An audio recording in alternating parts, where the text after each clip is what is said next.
Hi friends, 1969లో సైబీరియాకు చెందిన ఒక బొగ్గు గనిలో వర్కర్స్ పనిచేస్తూ ఉన్నారు. భూగర్భం నుండి 230 అడుగుల లోతులో వాళ్ళు మైనింగ్ చేస్తూ ఉన్నారు. సరిగ్గా అదే సమయంలో ఒక వర్కర్ అనుకోకుండా ఒక విచిత్రమైన రాయి మీద గొడ్డలితో వేటు వేశాడు. ఒక్క వేటుకే ఏదో వింతైన శబ్దం వినిపించింది. వెంటనే అతను తనతో పాటు ఉన్న మిగిలిన వర్కర్స్ ని అప్రమత్తం చేయగానే అందరూ అక్కడ ఉన్న రాళ్లను తొలగించారు. ఆ రాళ్ల వెనుక ఏముందో ఎవ్వరికీ తెలియదు. కానీ ఆ వర్కర్స్ అందరూ రాళ్లను తొలగిస్తూ లోపలికి వెళ్తూ ఉన్నారు. వాళ్లకు ఒక ఛాంబర్ కనిపించింది. ఎంతో నిశ్శబ్దంగా ఉన్న ఆ గుహలో చీమ చిటుక్కుమన్నా వినిపిస్తుందేమో అని అనిపిస్తూ ఉంది. ఆ ఛాంబర్ లో ఒక రాతితో తయారు చేసిన బాక్స్ ఉంది.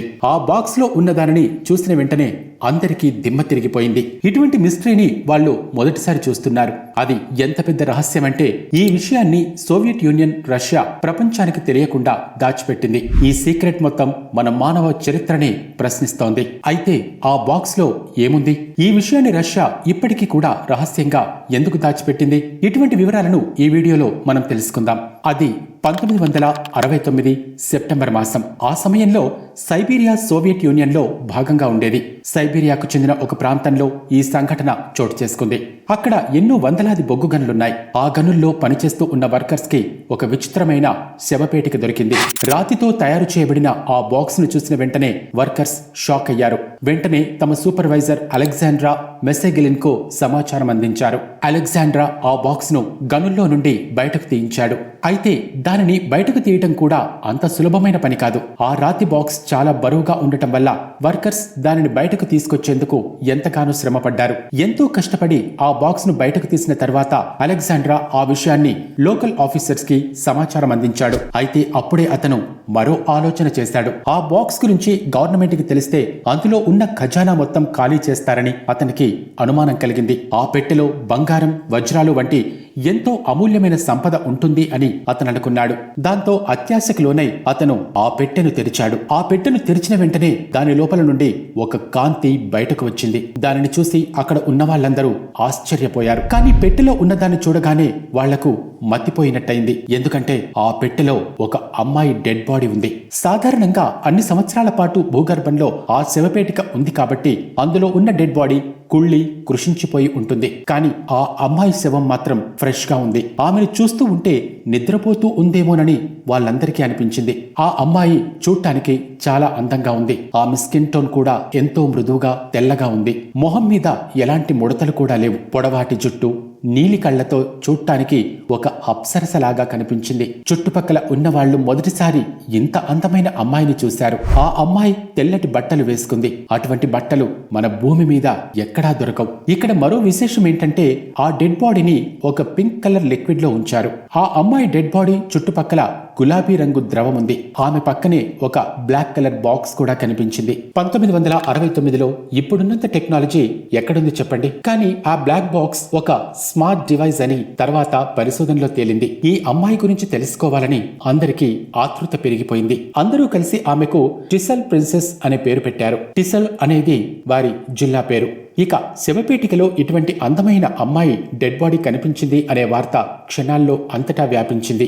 ఎంతో మంది గ్రామస్తులు ఆ అమ్మాయిని చూడటానికి ఎగబడ్డారు. అంతలో ఆ గ్రామానికి చెందిన ఒక కుర్రాడు ఆ శవపేటికకు దగ్గరగా వచ్చి ఆ అమ్మాయి పక్కనే ఉన్న గులాబీ రంగు ద్రవాన్ని ఒక కప్పులో తీసుకుని తాగాడు.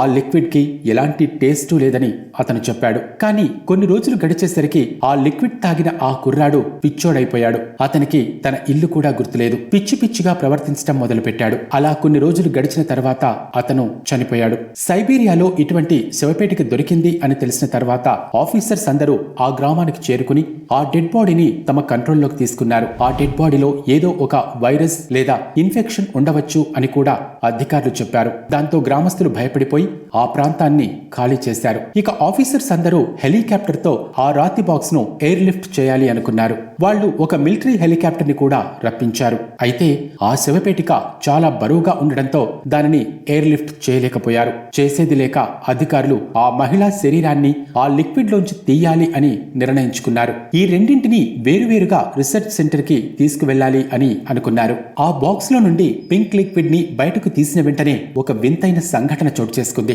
అంతవరకు ఆ లిక్విడ్ లో ఉన్న ఆ అమ్మాయి డెడ్ బాడీ నల్లగా మారిపోవటం మొదలుపెట్టింది. కేవలం కొన్ని క్షణాల్లోనే ఆ డెడ్ బాడీ డీకంపోజ్ అయిపోయింది. ఆమె కుళ్ళిన శవాన్ని చూస్తూ ఉంటే ఎన్నో వేల సంవత్సరాల నుండి సంరక్షించబడిన మమ్మీ అని అనిపించింది. దీన్ని బట్టి అధికారులకు ఆ పింక్ లిక్విడ్ లో ఏదో ప్రిజర్వేటివ్ ప్రాపర్టీ ఉంది అని అర్థమైంది. అందువల్లే ఆ బాడీ కుళ్ళిపోలేదు అని కూడా వాళ్ళు గ్రహించారు. నోవోసిబిర్స్క్ అనే నగరానికి ఈ డెడ్ బాడీని రీసెర్చ్ కోసం తీసుకువెళ్లారు.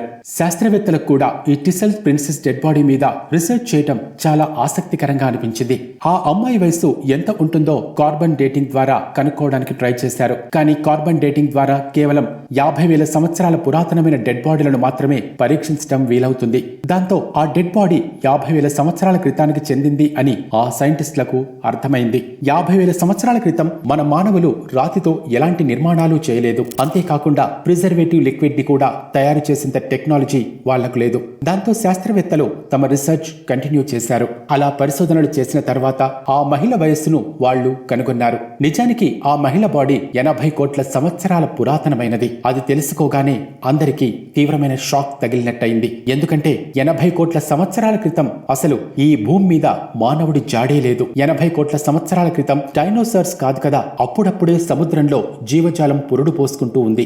ఆది మానవుడు భూమి మీద కేవలం 3 లక్షల సంవత్సరాల క్రితం మాత్రమే పుట్టుకొచ్చాడు. ఇదంతా పరిశోధించిన తర్వాత శాస్త్రవేత్తలు ఆ మహిళ బాడీ ఈ భూమికి చెందింది కాదని, ఆమె ఒక ఏలియన్ అని నిర్ధారణకు వచ్చారు. సూర్యుడి కిరణాలు చాలా తక్కువగా ప్రసరించే గ్రహం నుండి ఆమె వచ్చినట్లు వాళ్ళు భావించారు. అందుకే ఆమె పాలరాతిలా తెల్లగా ఉంది. అయితే ఈమె ఏలియన్ అనే విషయం తెలిసిన వెంటనే ప్రతి ఒక్కరూ షాక్ అయ్యారు. ఈ విషయం గురించి ఎన్నో పేపర్లలో కూడా ఆర్టికల్స్ పబ్లిష్ అయ్యాయి. ఏ ఇద్దరు కలిసినా సరే దీని గురించి చర్చించుకోవటం మొదలు పెట్టారు. ఇలా హంగామా పెరుగుతూ ఉండేసరికి రష్యన్ గవర్నమెంట్ ఇదంతా ఫేక్ అనే స్టేట్మెంట్ ఇచ్చి ఈ విషయాన్ని కొట్టిపారేసింది. న్యూస్ పేపర్లో వచ్చే వార్తలను కూడా ఎడిట్ చేయించింది. ఇదే సమయంలో ఈ డెడ్ బాడీ మీద రీసెర్చ్ చేస్తూ ఉన్న ప్రొఫెసర్ రిజావ్చిక్ గ్రామానికి తిరిగి వెళ్లాడు. తన గ్రామస్తులకు ఆ ప్రిన్సెస్ గురించి సమాచారాన్ని అందించాడు. గవర్నమెంట్ అధికారులకు ఈ విషయం తెలిసిన వెంటనే వాళ్ళు ప్రొఫెసర్ ని కూడా బెదిరించడం మొదలు పెట్టారు. ఎక్కడా కూడా ఈ ప్రిన్సెస్ కి చెందిన రహస్యాలను బయట పెట్టొద్దు అని వాళ్ళు ఆదేశించారు. ఇంకెప్పుడు ఈ విషయం గురించి మాట్లాడొద్దని గ్రామస్తులకు కూడా గవర్నమెంట్ అఫీషియల్స్ సీరియస్ గా వార్నింగ్ ఇచ్చారు. దాంతో ఈ విషయం గురించి ఎవరూ మాట్లాడలేదు. మెల్లమెల్లగా అందరూ ఈ ప్రిన్సెస్ గురించి మరచిపోయారు. 1992లో సోవియట్ యూనియన్ ముక్కలైంది. రష్యా కొన్ని ప్రాంతాల మీద ఆధిపత్యం కోల్పోయింది.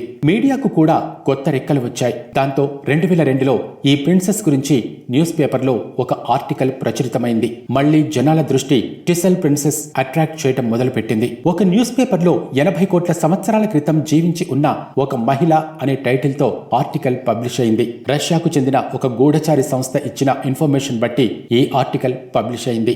దాంతో అందరూ 30 సంవత్సరాల క్రితం అర్ధాంతరంగా దాచివేయబడిన ఈ ప్రిన్సెస్ గురించి మాట్లాడుకోవటం మొదలుపెట్టారు.